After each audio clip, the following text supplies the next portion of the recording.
RJD की बिहार विधानसभा चुनावों में करारी हार के बाद अब लालू प्रसाद यादव के घर घरेलू कलह भी जाग चुका है। रोहिणी आचार्य ने अब तेजस्वी यादव और पार्टी के वरिष्ठ नेताओं पर गंभीर आरोप लगाए हैं। कहा था कि चप्पल चलाया गया। चप्पल चलाने की बात सही बात है। अब आप लोग जाकर के वहाँ इंक्वायरी कर लीजिए। सही बात है, रोहिणी जो बोलती है सच बोलती है, और जिसको भी कंडेम करना आकर के सामने मेरे सामने। नमस्कार, राम राम। क्या बिहार में भी आरजेडी टूटकर 2 से भी 3 गुटों में बंट जाएगी?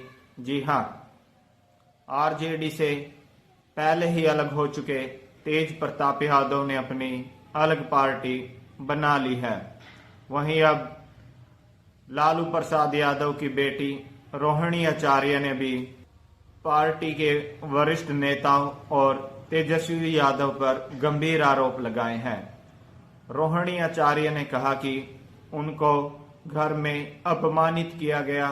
उनको कहा कि आपने खराब किडनी लालू जी को दी है और बदले में करोड़ों रुपए लिए हैं और पार्टी की टिकट भी।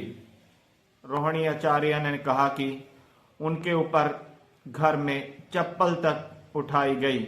इसके साथ उन्होंने पार्टी के वरिष्ठ नेता रमीज और संजय यादव पर गंभीर आरोप लगाए हैं।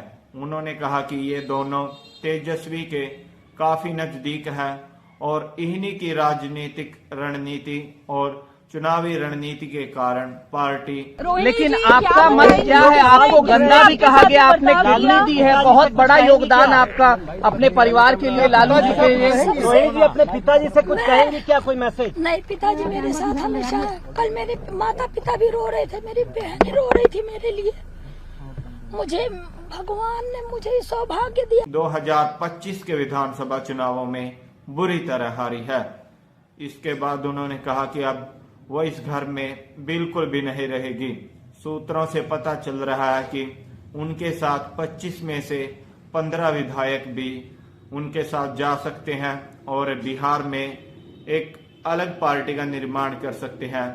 ठीक वैसे ही जैसे हरियाणा में इंडियन नेशनल लोकदल से अलग होकर पारिवारिक कलह की वजह से जेजेपी पार्टी का गठन हुआ था और ठीक 2022 के अंदर महाराष्ट्र में एकनाथ शिंदे गुट और उद्धव ठाकरे गुट के रूप में शिवसेना 2 गुटों में बंट गई थी। अब बिहार में आरजेडी 2 गुटों में पहले ही बंट चुकी है, क्योंकि तेज